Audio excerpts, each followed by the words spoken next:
నమస్తే, welcome to Vijay Kranti voice of Telangana. నేను మీ మణి.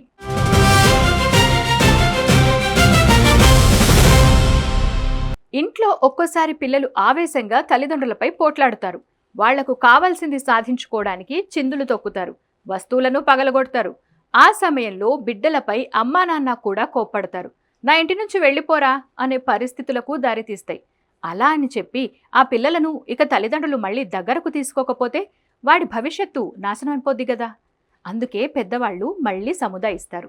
అదే పద్ధతినే ఇప్పుడు మన కేంద్ర రాష్ట్ర ప్రభుత్వాలు కూడా అనుసరించాలని సుప్రీంకోర్టు ఆదేశించింది.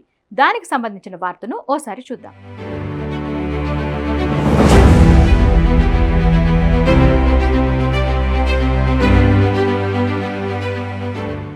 కఠిన చర్యలు వద్దు.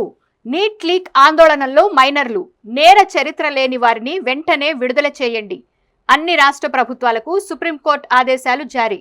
పోలీసుల అత్యుత్సాహంపై నిష్పాక్షిక దర్యాప్తునకు సిట్ను ఎందుకు వేయొద్దు. చట్టాన్ని చేతుల్లోకి తీసుకున్న వారిని వదిలిపెట్టొద్దు. సిజేఐ.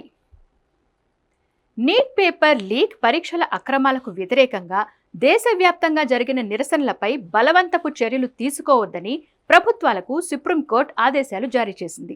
అలాగే 18 ఏళ్లలోపు వారిలో ఎవరికీ ఎలాంటి నేర చరిత్ర ఉండకూడదనే షరతుపై వారిని విడుదల చేయాలని ఆదేశించింది.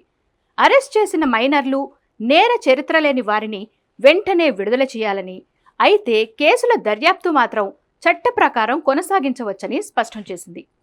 నిర్దేశిత ప్రోటోకాల్స్ ఉల్లంఘిస్తే చట్టం తన పని తాను చేసుకుపోతుందని ధర్మాసనం హెచ్చరించింది. శాంతియుతంగా నిరసన తెలిపే హక్కు ప్రతి ఒక్కరికి ఉంటుందని, ఆందోళనల పేరుతో జరిగే హింసను లేదా పోలీసుల లాఠీచార్జిని సమర్థించలేమని సుప్రీంకోర్టు తేల్చి చెప్పింది. నిష్పక్షపాతమైన స్వతంత్ర విచారణ అవసరాన్ని స్పష్టం చేసిన సుప్రీంకోర్టు పలు మధ్యంతర ఆదేశాలు జారీ చేసింది. వీడియో నచ్చితే లైక్, షేర్ చేయండి. ఇలాంటి మరిన్ని వార్తల కోసం మా విజయక్రాంతి ఛానల్ని సబ్స్క్రైబ్ చేసుకోండి.